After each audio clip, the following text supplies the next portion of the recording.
Hello, this is Kermit the Streamer. We're doing our first quick draft of Duskmourn House of Horror. Yeah, I've been late to this just because I've been busy with other things like work and life and stuff. But here we go. We're going to give it a shot.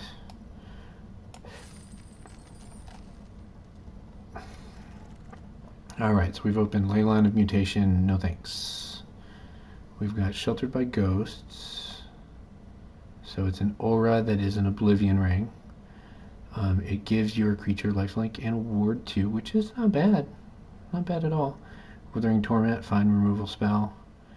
Intruding Soul Rager, I like this guy a lot. It was good, and I did a jump start with this set. That was pretty fun.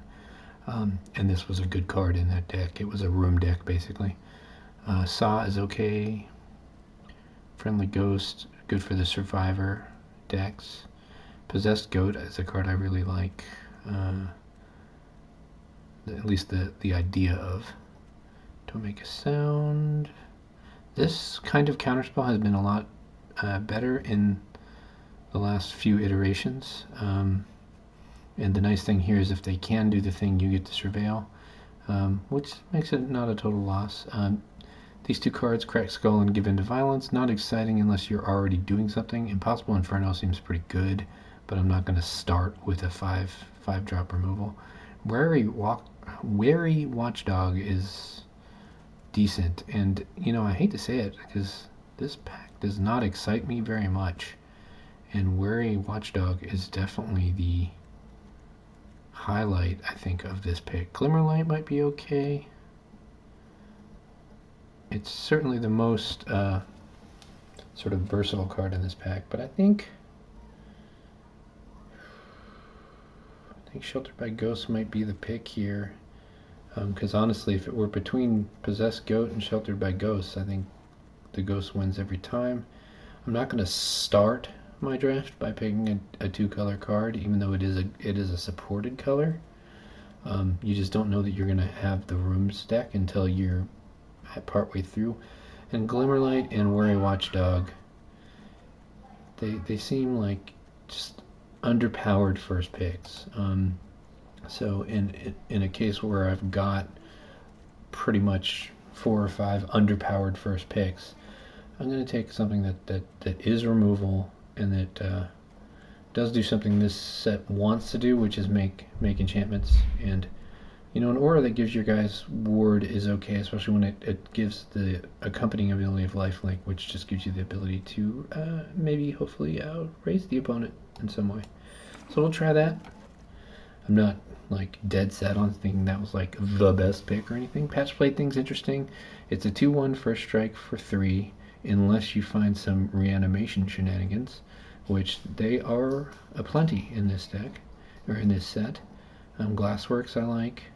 White red is a color to be doing. White black and white blue I think are the really good ones. You can do white green I think.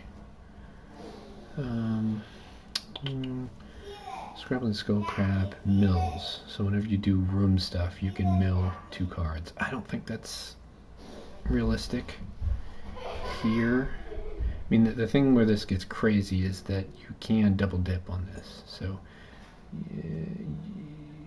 you probably want the first mill to be of yourself when you've got some sort of reanimation business going on. But if you're doing that, you're probably playing blue-black, not white-blue. So Commune with Evil. An interesting card, actually. There is some sort of life gain deck that exists. Valgavoth's Faithful is interesting,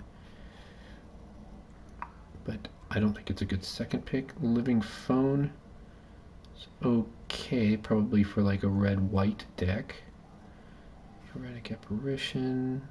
I did play in a jumpstart with this card and I liked it a lot. So as I look at this more, it's probably Patched Plaything or Glassworks. What does Shattered Yard do? Oh yeah, it's just a 1 damage per turn kind of deal. Yeah, we'll go with Patched Plaything. This is not a pick that I'm excited about by any means, but there's nothing here that really makes me want to do something different. And since reanimation is definitely a thing in this set, so if you were reanimating this and recasting it, that's not terrible. So like having Savior of the Small to repeatedly play patch play things is not bad. Because a 2/1 double strike is not a terrible card to have that keeps coming back. But what you really want is you want ways to cheat it into play directly without casting it, because then it becomes a 4/3 for double strike, and it's just kind of bonkers when you get to do that. That being the case, I do think this is a fine pick here. Trail of Agony is interesting. I do want to do something with Say Its Name, but it's not how we start a draft. I don't think Cautious Survivor is really worth its salt. Not unless you already know you're doing the Survivor thing. Fear of Falling is okay. Calamity Prowler, not a big fan of unless I am doing the Survivor thing. Meat Locker is actually pretty good. And the combination of Meat Locker and Drowned Diner is pretty decent. But I think I can get more of those, and I don't think I'll get more chances at Savior of the Small, so I'll go with Savior of the Small. Shrewd Storyteller, this is a good reason to be playing Survivors. And I do think, despite the fact that we've got a recursion spell here, I do think the upside on the Storyteller is just high enough. Now it does mean that we are going to be looking more at green cards.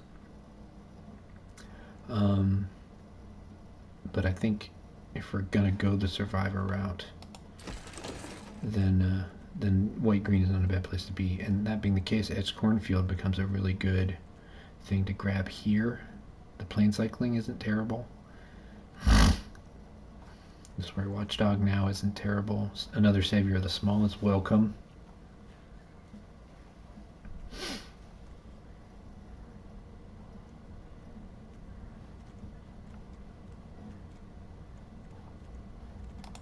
I'm going to say utility cards over, in first pack at least, I'm going to say utility cards over mana fixers. And even though this has a 4 casting cost, I think it's still a pretty strong utility card for us. I'm going to take that second Shrewd Storyteller, and now we're really looking at finding ways to protect our creatures, or just make sure that they can get into the fray and do their thing. Because this counter can go to any creature as long as this guy's tapped. I also want to look out for cards that allow me to tap my guys, like as effects, like if there's anything with Convoke in the set, which I know there is something, I just don't know whether it's at uncommon or below. Oh, this is interesting. Here's one right here, Fear of Immobility. You can tap your own guys with this. So if you don't have a good attack, you can always tap your Storyteller. When you do have a good attack, this does what it needs to do. It's also an enchantment, which does the thing for Delirium and other stuff, so I do think that's a good pick here. I don't mind Bear Trap, but I'm not excited to grab it. So Fear of Immobility is our pick there. There's nothing really exciting here. Rootwise Survivor, though, is a decent card. And we already know that we're really looking to go white-green, so this isn't like a top pick or anything, but it's welcome in a deck that can make use of it, and that's what we appear to have. I'm going to take Glimmerlight here. Survivors like glimmers, I think, so it's not a bad thing. I'm going to take this Strangled Cemetery here, because if we're going to splash, it is probably going to be black with a deck like this, because we're going to want some sort of graveyard recursion effects, if anything. And Living Phone is just not exciting to me. It may be that it's not a bad card, but I don't think I'm in the market for it. We'll take this Cautious Survivor. If we're going to do the Survivor thing, it's going to be good to have more than one Survivor in play to give them a little bit of tension on what they need to be blocking. Frantic Strength, I think, is a good card to have with the Survivor setup, because that's a nice little flash surprise. Ooh, we get Wield of Shepherding Spirits. That's not bad. And we have no interest. So from this point on, we're probably not even going to look at any red cards. That could be a mistake, but I think it's probably what we do. Enduring Curiosity is really nice, but it is double blue, and that's just going to be a problem unless we really shift our focus on our deck to be a deck that tries to be many colored and manifest dread. I love this. I just love the fact that they have a card that does the thing, and it's just called how you do the thing. It's just called manifesting dread.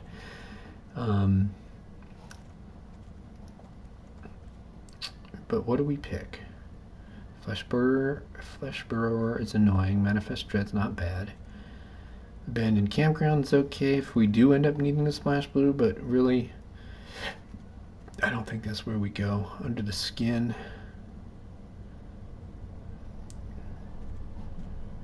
I think Under the Skin is good, because I think it does the same thing as Manifest Dread, but it actually brings us a card back as well.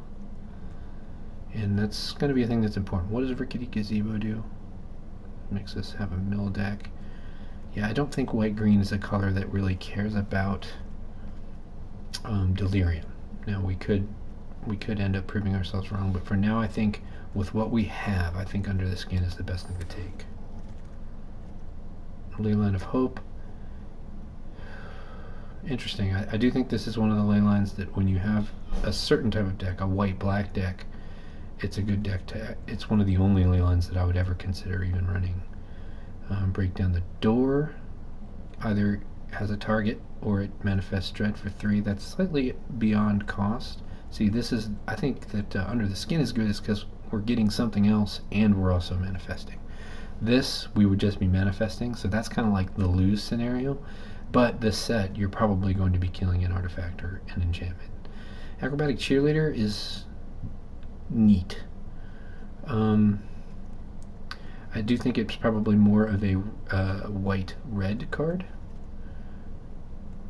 And I do think the upside on Ethereal Armor makes it a good pick here.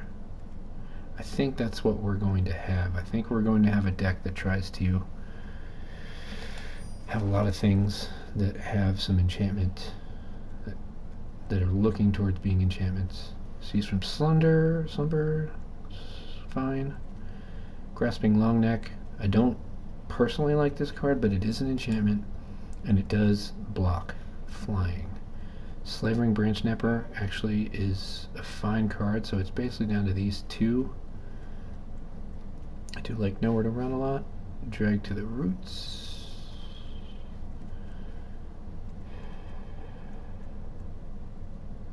I think I'm gonna go with the long neck here, just because it's cheaper. Baseball Bat. I really like Baseball Bat.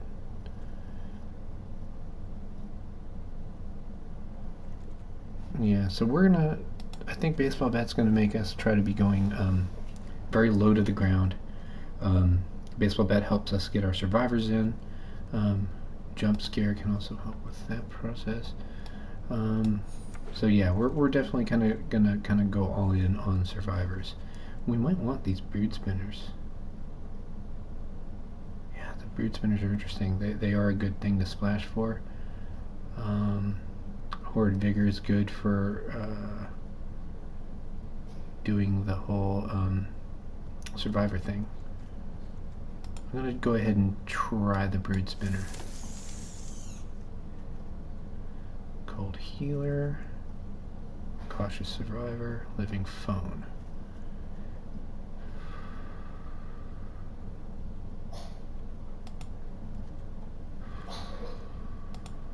I'm going to take the Swamp Cycler here.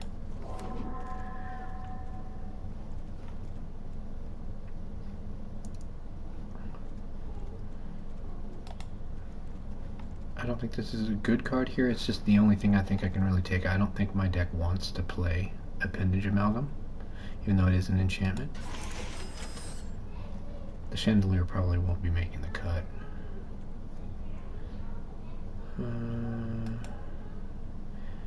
Greenhouse probably isn't making the cut either. Go ahead and put these cards over here. Fear the Dark. We're taking it just because it's in our splash color. I don't like it. I already ran it in something else.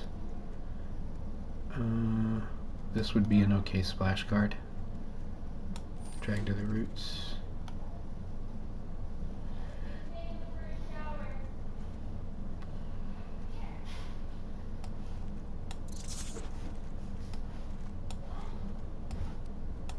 We're just picking cards now.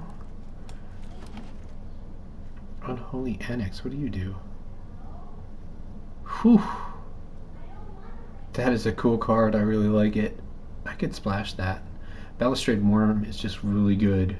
Can't be countered. Trample Haste. 5/5 Trample Haste. Fear of Abduction is not bad either. Monstrous Emergence is your good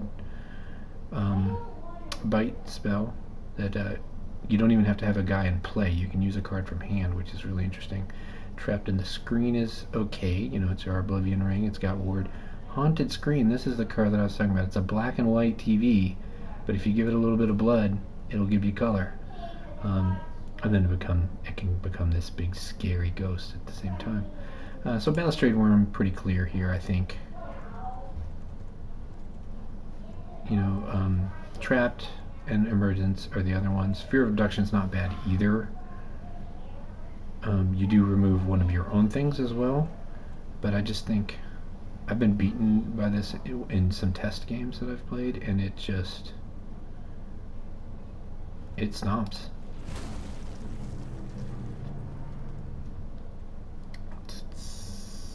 Overgrown Zealot is fine. Grand Entryway could be really good. Do we have lots of Eerie?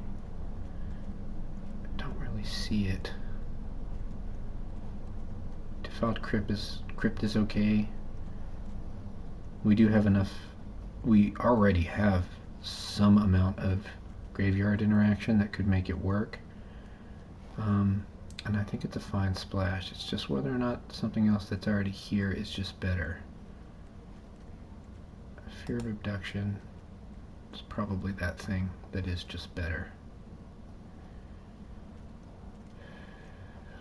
We don't want to be exiling our creatures though, even if we're getting one of theirs at the same time.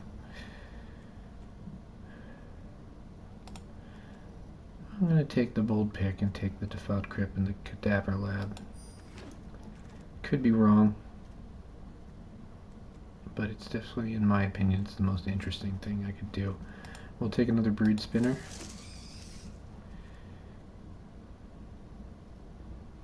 Shroud Mage's Rescue. I mean, this is basically Serpent Skin Veil, but as an enchantment.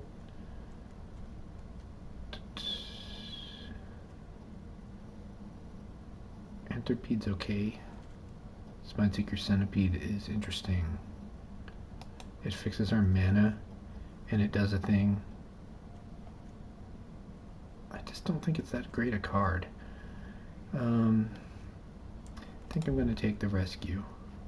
What's our creature count look like? Yeah, we got 17 creatures, so being able to protect them is actually pretty good. Optimistic Scavenger. This is really good, but you gotta have some runes and enchantments, and I just don't see that we have them yet, but just on the off chance that we can get a few, I'm going to go ahead and take that, because that's just a solid 1-drop. Cryptid Inspector is good, but we don't have the deck that makes it really good. I'm still going to take it.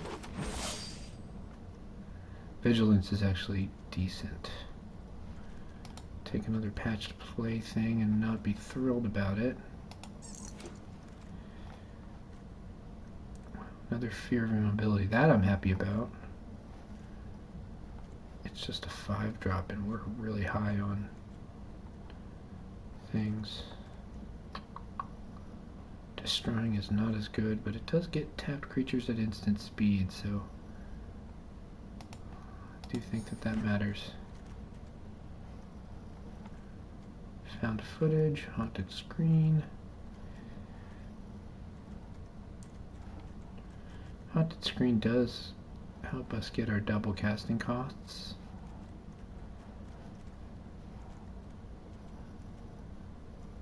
And it will get our Brood Spinners, so I'm going to go for that. Out of these cards, that's just really the only thing I would consider playing. Friendly Ghost could actually work for us. Another Frantic Strength or Manifest Dread.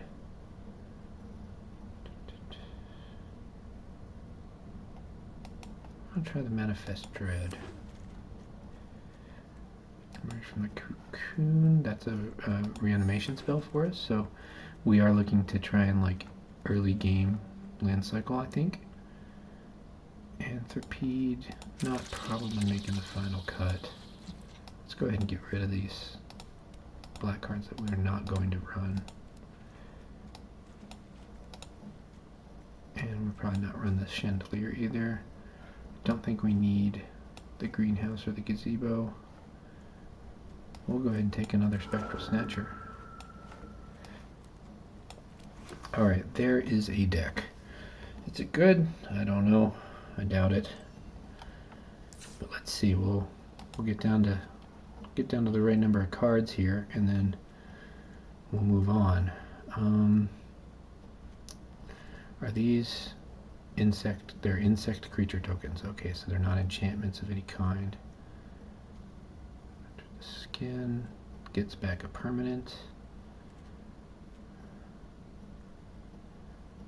So I don't think Cryptid Inspector makes our cut.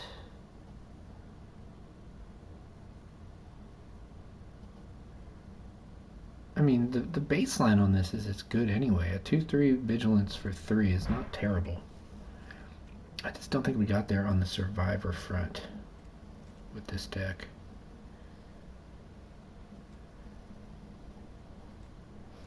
We could have had 2 more cautious survivors, but I don't think that's one of the ones that you really want. Let's get rid of Jump Scare. Probably get rid of the Ethereal Armor here. We really need...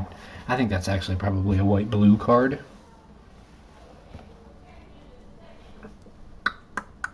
I probably should have taken a couple Manifest Dreads when I saw them.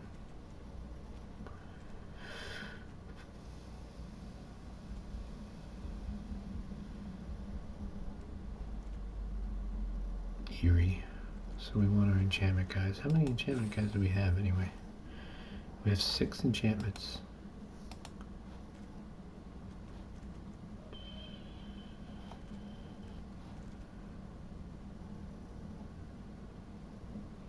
I'm mostly going to run the Haunted Screen, I think, for science. That may be a thing that gets cut.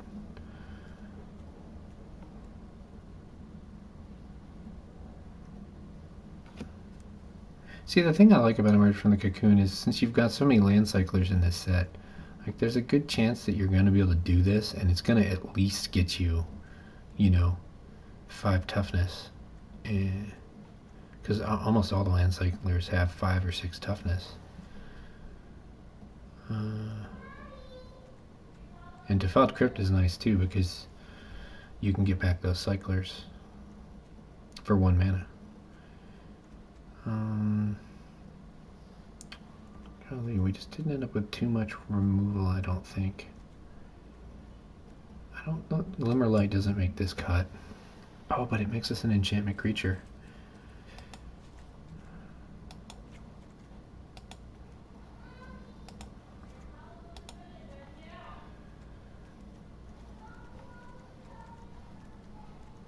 Should we even be running the black at all, though? Well, we're effectively running 2 cycling cards, so we're really only running 1 black card that we fully intend to cast fairly. So that being said, we can go down to 3 swamps, I think, because we've got a duel. So we've got 9, 14, 15. We're going to go ahead and pop up here. And that means we should probably cut green cards if we can. This makes more land creatures.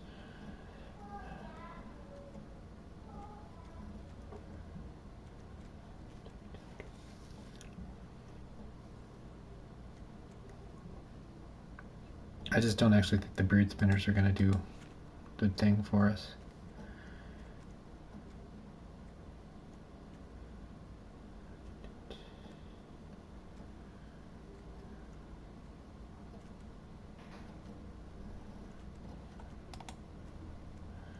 you have to exile them, or do you just sacrifice them?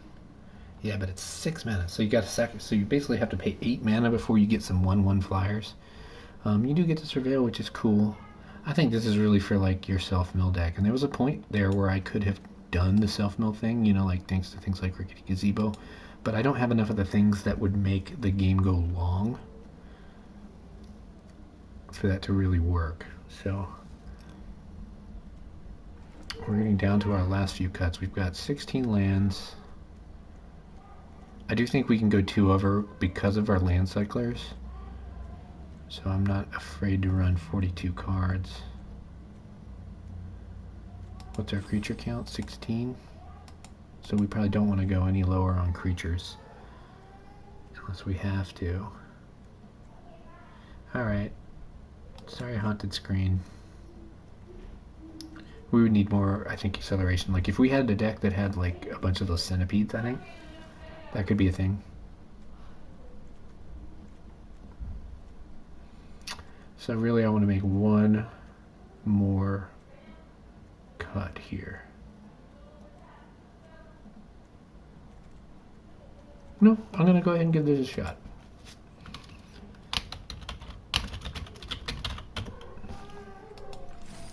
I don't think I hit any sort of critical mass on synergy here. And